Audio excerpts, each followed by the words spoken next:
Hello everybody, welcome back to my YouTube channel. So guys, in this video I'm gonna be showing you how to fix Cash App we can't verify your Apple Pay device. So guys, let's get started without wasting any time. Let me tell you that when you try to enter your Cash App card to Apple Pay wallet, then it's showing the error like that we can't verify your Apple Pay device. So first of all guys, let me tell you that if you have entered your Cash App card through Cash App to your Apple Pay wallet, just simply you have to remove your Cash App card from there.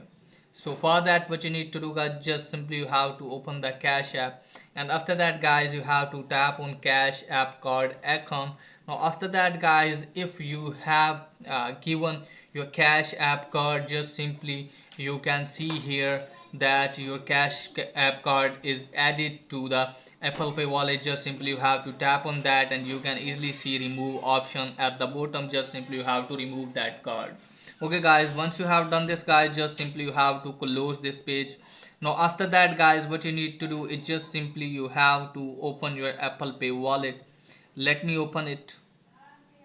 Now guys, let me tell you that I have some pictures here because I don't have Apple Pay wallet this time. So guys, first of all you have to open it, then tap on continue. Once you tap on that guys, you can see here guys, here it's showing that debit or credit card. Let me show you here guys. So you have to tap here debit or credit card. Now after that guys, what you need to do is just simply showing here add card.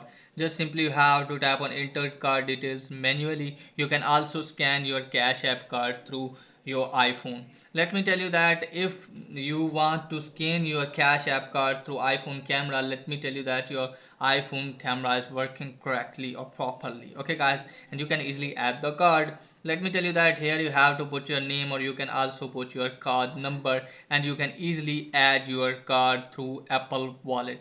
Once you have added your card through Apple Wallet, you can easily fix your problem. So that's pretty much for today's video. If there is helpful, please like and subscribe my channel. Thanks for watching.